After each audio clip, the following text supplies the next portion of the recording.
और सबसे पहले आपको खबर दें, दुबई में गैर मुल्कियों की जायदादों का डेटा लीक हो गया है।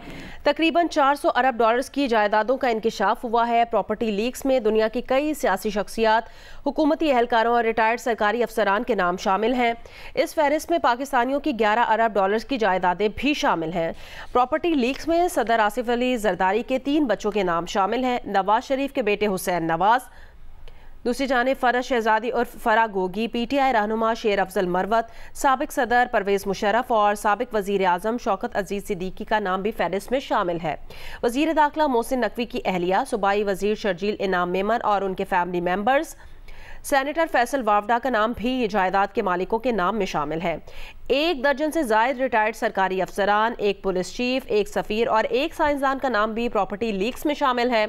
सिंध के 4 अरकान कौमी असम्बली, बलूचिस्तान और सिंध के 6 से जायद अरकान सूबाई असम्बली के नाम भी प्रॉपर्टी लीक्स में शामिल हैं।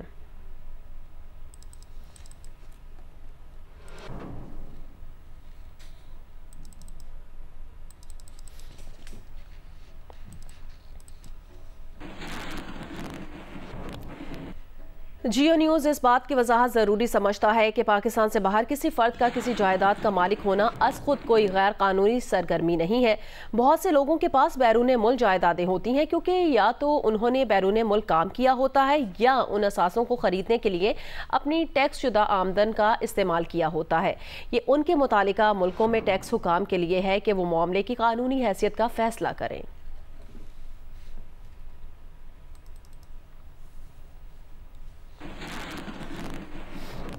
जियो न्यूज़ यहाँ इस बात का जिक्र ज़रूरी समझता है कि दुबई इस्लामी दुनिया में तरक्की और जिद्दत की अलामत की हैसियत रखता है।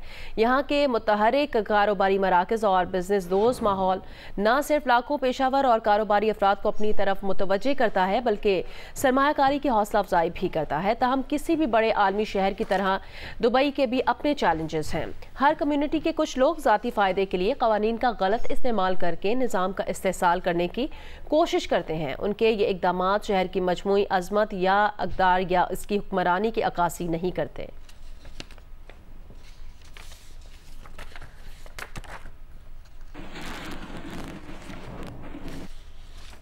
प्रॉपर्टी लीक्स पर वफाकी वजीर दाखिला मोहसिन नकवी का रद्द अमल भी सामने आ गया। मोहसिन नकवी ने कहा कि दुबई में 2017 में जायदाद अहलिया ने खरीदी, जायदाद को टैक्स गोशवारों में भी जाहिर किया था। इलेक्शन कमीशन ऑफ पाकिस्तान में निगरान वजीर आला पंजाब की हैसियत से जमा कराए गए गोशवारों में भी इस जायदाद को डिक्लेयर किया गया है। 1 साल कबल जायदाद को फरोख कर दिया था। फरोख करदा जायदाद की रकम से चंद हफ्ते पहले एक और प्रॉपर्टी खरीदी है।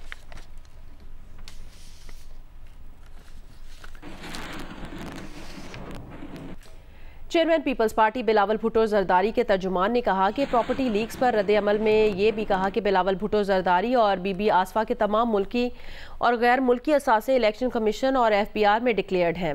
सबको पता है कि बिलावल भुट्टो जरदारी और बीबी आसफा ने जिलावतनी में परवरिश पाई है। शहीद बीबी की जिलावतनी के दौरान बिलावल और बीबी आसफा इन अमलाक में रिहाइश पजीर रहे थे। बेनज़ीर भुट्टो की शहादत के बाद दुबई की अमलाक उनकी औलाद को विरासत में मिली है। तर्जुमान ने मजीद कहा कि बिलावल भुट्टो, बीबी आसफा के तमाम असासों की तफसीलात इलेक्शन कमीशन की वेबसाइट पर शाया की जाती हैं। बिलावल भुट्टो और बीबी आसफा की दुबई की अमलाक की तफसीलात पहले से पब्लिक है। प्रॉपर्टी लीक्स की खबर में कुछ नया नहीं है, ना ही कोई गैर कानूनी चीज़ है। तर्जुमान ने कहा कि बज़ाहिर ये खबर है, ना कोई स्कैंडल। बदनीयती पर मबनी किसी भी कार्रवाई को मुतालिका फोरम्स पर चैलेंज किया जाएगा।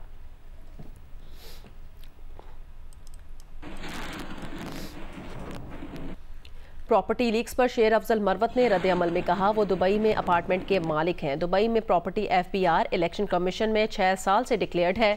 बैरून मुल्क प्रॉपर्टी की तस्दीक FBR इलेक्शन कमीशन से की जा सकती है।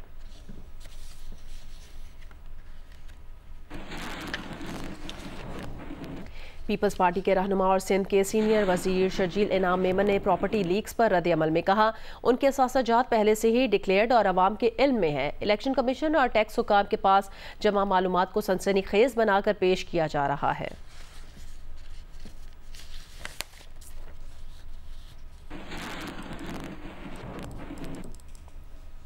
सेनेटर फैसल वावडा ने प्रॉपर्टी लीक्स पर रद्द अमल में कहा उनकी जायदाद डिक्लेयर्ड है।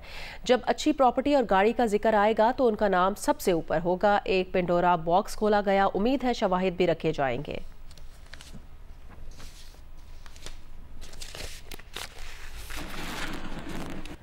अभी आपको खबर दें, प्रोग्राम आज शाहजेब खानजादा में गुफ्तगू करते हुए प्रॉपर्टी लीक्स की तहकीकात में शामिल सहाफ़ी फ़खर दुरानी ने कहा, रिपोर्ट तैयार करते हुए नामवर शख्सियात से मुतालिक अहम इंकिशाफात सामने आए हैं। 2-3 ऐसे नाम हैं जो मेरे लिए एक बड़ी, मैं समझता हूँ, फाइंडिंग थी। एक तो जो है वो साबिक जो सदर थे आरिफ अलवी साहब, उनकी बहू के हवाले से भी प्रॉपर्टी निकली और फिर उसके बाद जो मैंने उनसे रब्ता किया अवाब अलवी साहब से उनका मौक़िफ़ लेने के लिए, तो उस पर उन्होंने कहा कि ये जो प्रॉपर्टी थी उनकी मिसेस को इनहेरिटेड थी और ये प्रॉपरली डिक्लेयर्ड है। उसमें एक रिटायर्ड जनरल साहब हैं, जनरल राजा आरिफ, उनसे मैंने रब्ता किया। उनकी एक प्रॉपर्टी हमारे पास आ रही थी जो था उसमें, उनसे जब मैंने राब्ता करके मौक़िफ़ लिया तो वो कहते हैं 2017 में उनके बेटों ने इनको ये गिफ्ट की है प्रॉपर्टी, जो कि बाहर रहते हैं। लेकिन मैंने उनसे पूछा कि क्या ये प्रॉपर्टी डिक्लेयर्ड है या नहीं है, तो वो कहते हैं अभी तक डिक्लेयर नहीं की उन्होंने। और फिर मैंने रीज़न पूछा कि डिक्लेयर ना करने की वजूहात क्या हैं, तो वो कहते हैं 2012 में उनको पोजेसन मिली है और 2 साल फिर भी मैंने कहा कि हो गए, आपने फिर भी डिक्लेयर नहीं किया। तो वो कह रहे हैं कि वो इस जो टैक्स ईयर है उसमें करेंगे। वज़ीर दिफा ख्वाजा आसिफ ने प्रॉपर्टी लीक्स को पुरानी डब्बा फिल्म का चरबा करार दे दिया है। कहा, वही कहानी, वही किरदार, वही नाम, नई बात क्या है। लगता है ये 2 नंबर फिल्म सिर्फ असल वारदातियों से तवज्जो हटाने का मंसूबा है और इसकी फंडिंग भी वही वारदातियां कर रहे हैं।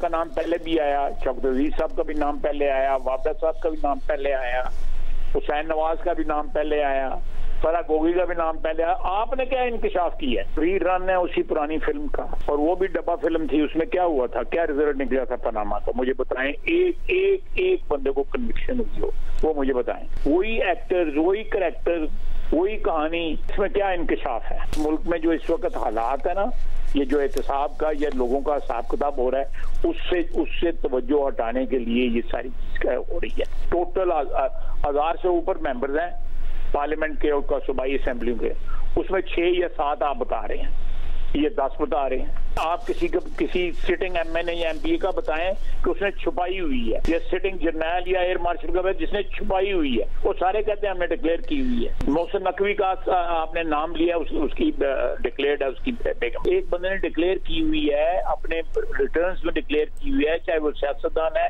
या नहीं सियासतदान, ये जुर्म ही नहीं बनता।